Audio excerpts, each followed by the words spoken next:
Do we have too much government? We need to put people ahead of corporate profits. This system is so lopsided. This threat is a real threat to democracy. And I think that's really important. That's something we haven't been doing in this country for a long time. Where do you start? What do you do? How do you do it? Access to Democracy and other Eagan community television programming is supported by Thomson Reuters, makers of Westlawn Next and based in Eagan. Through Westlawn Next and other innovative online services, Thomson Reuters is the world's leading source of intelligent information for businesses and professionals. Online at thomsonreuters.com. And by U.S. Federal Credit Union, the member-owned financial institution offering service, value, and experience you can trust to the greater Twin Cities community.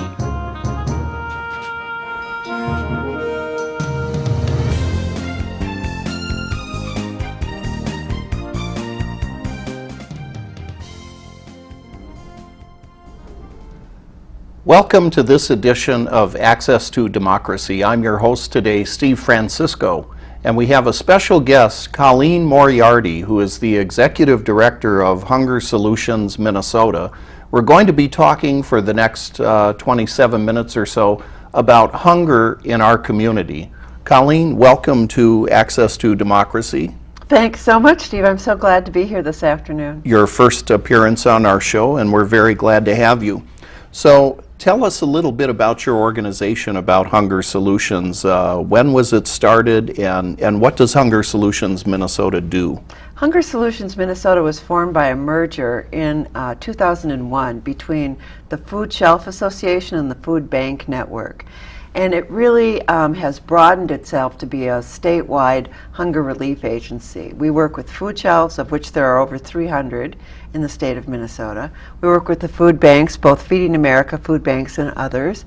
And we work with school districts, we work with meal programs, we work with a wide variety of hunger relief. Mm-hmm.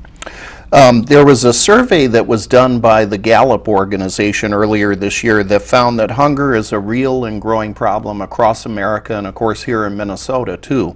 Over 18% of Americans so far this year have said that there have been times during the year when they could not afford the food that they needed. Here in Minnesota, approximately 13% of all households have reported that they could not afford enough food during the first 6 months of this year. So try to give our viewers a sense, who is hungry in Minnesota? You know, what that looks like in Minnesota is 1 out of every 10 people in the state of Minnesota experience food insecurity, it's called. And that really is exactly what you described, not knowing where your next meal is going to come from. Now that takes the shape of people who are unemployed through the economic downturn that we've experienced, that there's been all sorts of people that have joined the unfortunate ranks of the hungry in our community because they've run out of unemployment, they've run through their savings, and really the food budget is the last thing that there's any flexibility in the family's budget. They don't really have a choice of how much rent they're going to pay or what their mortgage payment's going to be, what their transportation costs are, their fuel costs, their standard utility costs. So that food budget is the last thing there's any flexibility with. And oftentimes at the end of the month, or even in the middle of the month, there just isn't the money to be able to feed yourself and your family. And that's where the food shelves and the food banks and the hunger efforts in the state of Minnesota really come in as a lifeline for people. Mm-hmm. And it may surprise people to learn too, in doing some research for our interview today, I was reading that actually a large number of people who are hungry in America and here in Minnesota are actually not even unemployed. They may be working 1 or 2 or sometimes even 3 different part-time jobs, but they don't make enough money to be able to afford food. Right. About 70% of the people who visit food shelves in the state of Minnesota are working people. There are people who, as you are describing, can cobble together 2 or 3 jobs to be able to afford to pay their shelter costs and some minimal health care costs. And those people really, it started out, the emergency food system in the state of Minnesota started out as just that, a system for emergencies. It's now become the way that many families make it through the month, visiting the food shelf on a regular basis to be able to make it through the month. And how about seniors in Minnesota? You know, many people think that, well, seniors have Social Security that they can rely upon, and they may have a pension or have life savings, and that they're able to get by. But isn't it true that we have a growing problem in our community with seniors who also go hungry because they can't afford to buy the food they need? Absolutely, and you know that has a lot of ramifications as far as their ability to stay in their home, their ability to live independently, and their medication really working effectively if seniors can't gain access to the kind of nutrition that they need. Now, we operate the Minnesota Food Helpline at Hunger Solutions Minnesota, and it's a first stop triage for people who need to know about what's available for hunger relief services in the state of Minnesota. And of the callers to the helpline, about 37% of those are seniors. And they're calling to find out where they can get assistance. In many cases, we're running them through a screening, and we're finding that they're eligible for food support, or SNAP, as it's called in our country. So the typical person who finds that they do need to use a food shelf, when they go to the food shelf, are they asked questions about what their need is? Anybody can go to the food shelf? It depends on the kind of intake that's done, is really dependent on the food shelf. But in most cases, they are asked where they live, and if their residents are in close proximity to the food shelf, they get 3 to 5 days worth of food. So it's certainly not a case of providing all of your needs for a month. Usually you can visit once, maybe twice a month, and you are, if you are income eligible, in other words, if you're under 200% of poverty and you declare that by signing a declaration, you're eligible for commodities. And commodities really are the backbone of the food shelf system in the state of Minnesota. And so what type of food would that be that This we're is talking about? It's highly nutritious and desirable, but it's nothing fancy. It is chicken, fruits, vegetables, dried fruits and vegetables, beans or rice, maybe some ground beef. It depends on what's available through the commodity system. One of the saddest aspects, I think, about hunger in our community, and this is a growing problem as you've been describing, is that there are a lot of kids in our community who are hungry. Can you say more about that problem, about children who don't get enough to eat? Right. I think that in and of itself is addressed in many ways in our country. There's certainly the school lunch and school breakfast programs, which help children during the time that they're in school, but not when they're in released or in summer vacation. The WIC program, which works with the very youngest people and pregnant moms. Which stands for Women, Infants, and Children. Right. And we really have bipartisan efforts to thank for much of the advancement on these federal nutrition programs, going back to Senator Bob Dolan and Senator McGovern, who worked together to really to revise and to revamp these federal nutrition programs in the 70s through the Farm Bill. So those programs, along with the commodities, really move forward the problem of how it is that the youngest people in our country can be helped. And in visiting the food shelves, there's about 3 million visits a year to food shelves in the state of Minnesota, and about 70% of those are families with children. And reading today's Star Tribune on September 21st, there's actually a front page story that not only are younger children affected by hunger, but we have a growing problem of college students here in Minnesota who are attending particularly our community colleges that seem to serve a larger number of lower income students. Students in community colleges who can't afford enough to buy food with rising costs for tuition and books and other things. And if we know that the lack of proper nutrition really affects the learning capacity of the very young, then we can only imagine that that is the same circumstance for those college students that find themselves in the position of not being able to have enough nutrition. If your stomach is growling, it's really difficult to be able to focus in on the kinds of educational advancements that you need to be able to make it through degree, whether it's a 2 or 4 year certificate program, whatever it is. And so I think the rise of those college food shelves, although disturbing, is still great to see that we're addressing those needs for young people. So what we've really been looking at here and talking with you is that we see that hunger in our community it crosses demographic lines, it crosses geographical lines. It's not just people in the core cities in Minneapolis and St. Paul.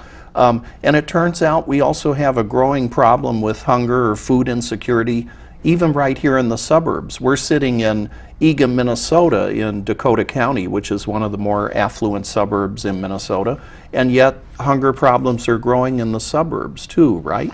And that really is where we've seen the biggest increase in the last 10 years. We've seen a 164% increase in the numbers of people visiting food shelves. Those double-digit increases have been from southern Hennepin, western Dakota, and Dakota County, Washington County.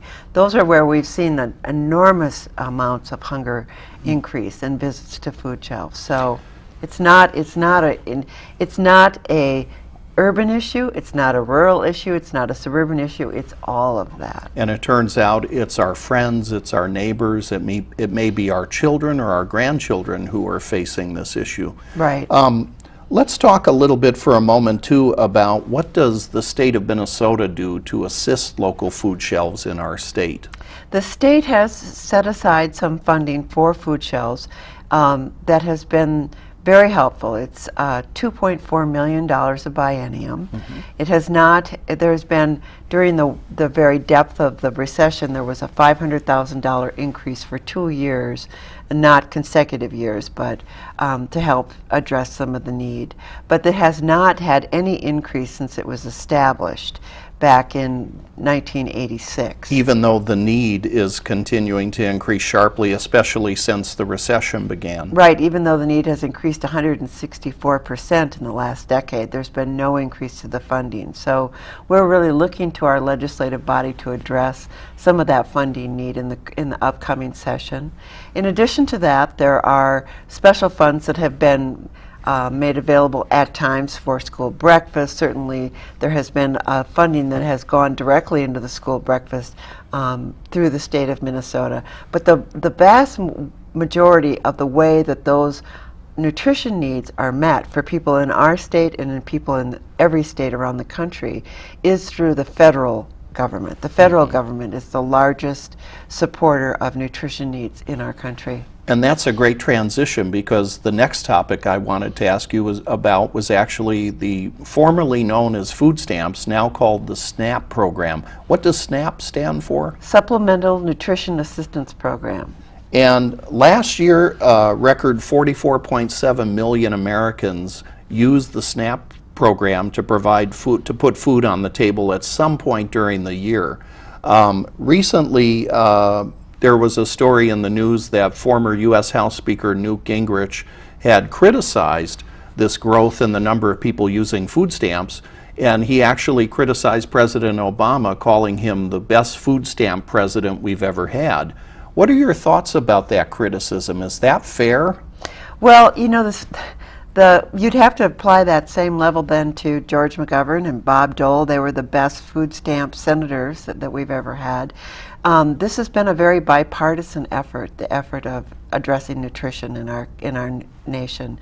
It's been one that's brought Senator Lugar and Senator Wellstone together. It's been one that's brought former Senator Kennedy and others to the table. I don't think that nutrition is something that's just reserved for Democrats or Republicans. So there's been a bipartisan consensus. Absolutely. This is a problem that we need to get a handle on in our community. Absolutely, and it's been one that's been, the agriculture community has been as informed about as the urban community. So it's really addressing nutrition needs through the Farm Bill has been something that's been a great story of cooperation. And tell us about the average food stamp benefit or SNAP benefit. I'm going to use both terms because some people are used to the new SNAP term, but we're talking about the old food stamp program. What is the average benefit that a person receives if they're getting this? It's around $130 a month for an individual. Now remember, it's a supplemental program, as it says in the name. Both visiting a food shelf, most people who visit a food shelf also have a SNAP benefit that they use, or they cobble together a couple of different programs along with their own income, and their own income being the greatest source that they have for being able to provide their own nutrition. But it's not meant to provide all of your nutritional needs for the month. It's only meant to enhance it or to supplement it. And we've had some wonderful innovations in the last year. We've been able to use those SNAP dollars at farmers markets. Blue Cross Blue Shield has worked with us to make market bucks available, which is doubling the value of your SNAP benefits if you use them at farmers markets to provide fresh fruits and vegetables and access to more produce, and also support the local farm economy and the growers. Which is a good thing given the problems about the obesity epidemic in our country, especially with kids, too. Right. So it's really been a wonderful effort, and I think that the enhancements to the school lunch program, the ability for farm-to-school programs to have a real role in providing nutrition to students in the community, and working with them to provide SNAP education through the University of Minnesota, which is one of our biggest partners. We've been able to really move those SNAP dollars in a way to provide for an economic benefit to the community, and economic benefit to the agricultural community, and a benefit to our poorest citizens. Let's say a word, too, about the support. I'd like to jump back, if I could, for just a moment, because I realize I forgot to ask you about this. Food shelves and food banks in Minnesota also get tremendous support from the community, both in the form of individuals who make financial donations to their local food banks or who may bring food products.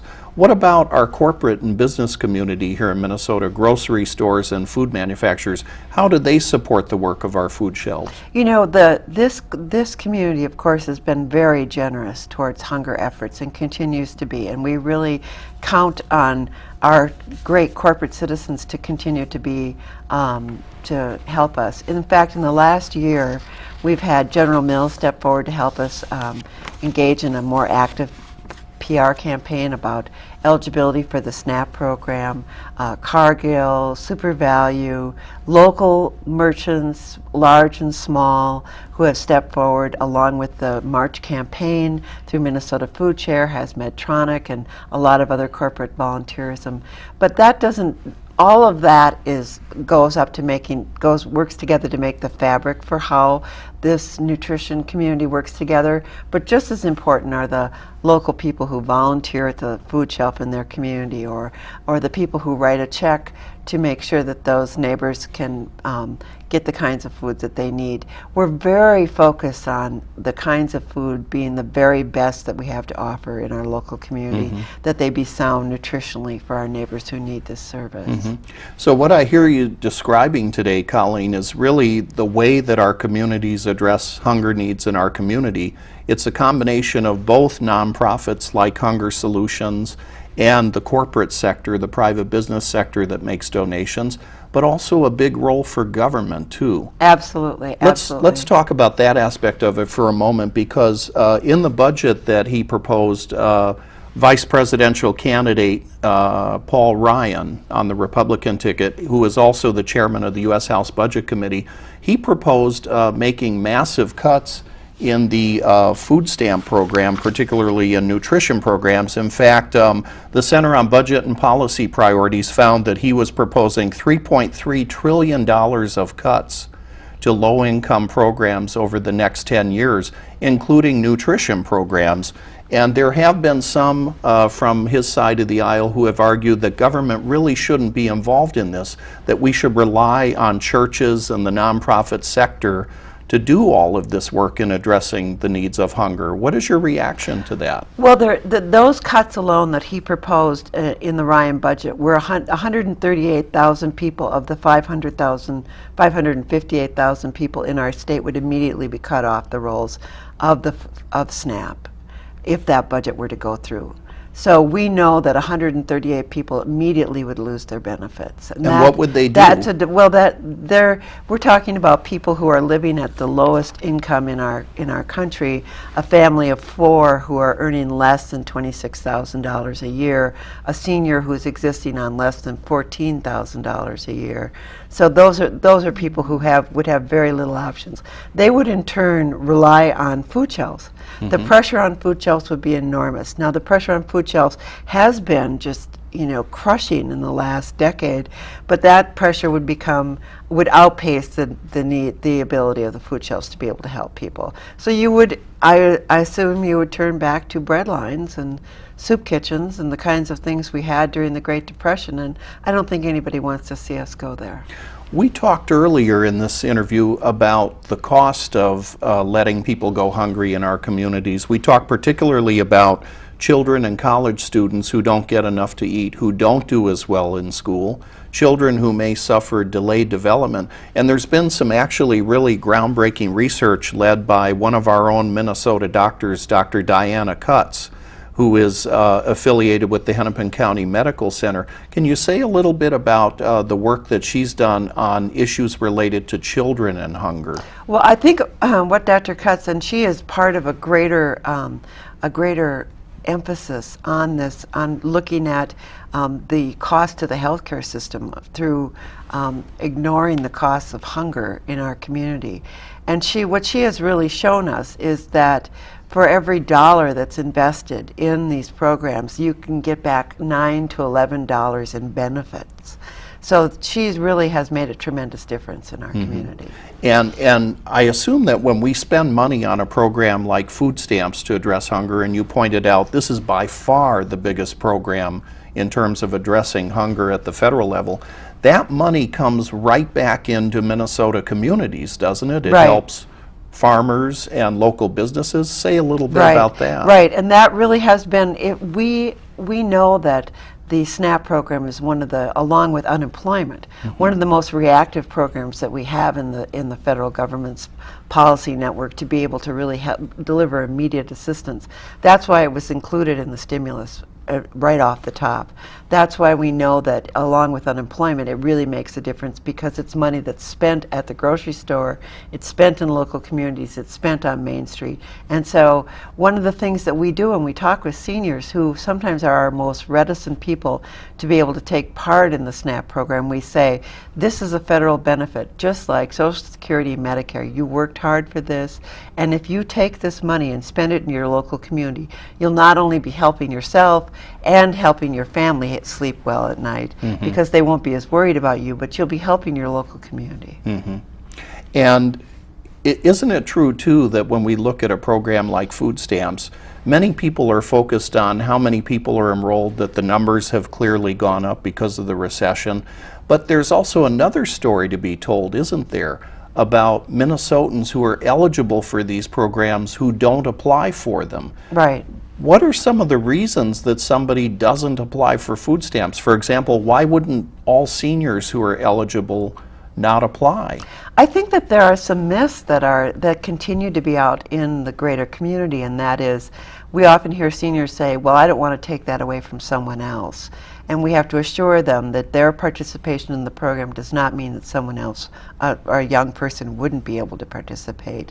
That we are historically very under-enrolled in this program in the state of Minnesota. What kind of numbers are we talking about, percentages? Do we have an idea? Well, we're currently at about 64% of the people who could be enrolled in the program are enrolled in it, and seniors were around 40%. So we have a long way to go before we reach the maximum of people. And I imagine, Colleen, there's probably a stigma for some seniors too who maybe think, well, I don't want to take it because it's like welfare. Right. Even though during their career they have worked and paid taxes to support programs like this to help them when they're in need. Right. And that one of the reasons I think that people don't become enrolled, they don't understand that they're eligible for the program, or they're reticent to get involved with it because they think it's too much paperwork, or they don't want to be identified. And it's actually delivered through an EBT card, a debit card, much like everyone else has. Looks like a credit card with a magnetic strip on the back. Very different from the early days of the food stamp program, when people actually had a coupon book that they'd open up and tear out the coupon. And you bought it. You paid for that. And so this benefit is delivered in a very different way. So the U.S. Congress has been considering a reauthorization of the Farm Bill, and many people may not realize that actually the food stamp program, a big part of the Farm Bill, is the so-called nutrition title of the program, of the bill, which addresses hunger issues in America. But there are some people in Congress who are saying now that we need to take that out of the Farm Bill and it should be out on its own. What are your thoughts about that? Well, the reason that they became commingled is that that was a way for kind of a more universal view of what agriculture means by bringing urban legislators into the arena with rural legislators to look at the agricultural economy as something that everyone had a part in. And I think that's still very true. And I think that the SNAP program is not one that's just used by urban residents, and indeed the nutrition title has made up 80% of the spending on the Farm Bill programs in the last several years, and that's directly reflective of the economy. And actually, I'm guessing too, Colleen, that probably a lot of Minnesotans who may live in rural areas who face food insecurity, don't have enough to eat, they may not really be geographically close to a neighborhood food bank the way you might be if you live in the urban area. Is that true? Right, a food shelf. Absolutely. I think that however, there are food shelves located in most of our cities, large and small, throughout the state of Minnesota, but the hours might not be ones that they can get there, or they may have transportation issues.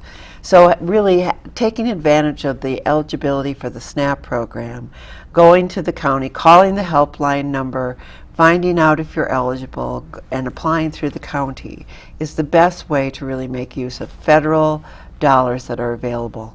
And so if we have viewers listening to this program today who find themselves in this situation where they need help getting enough food, what can they do? They can call the helpline number, the Minnesota Food Helpline.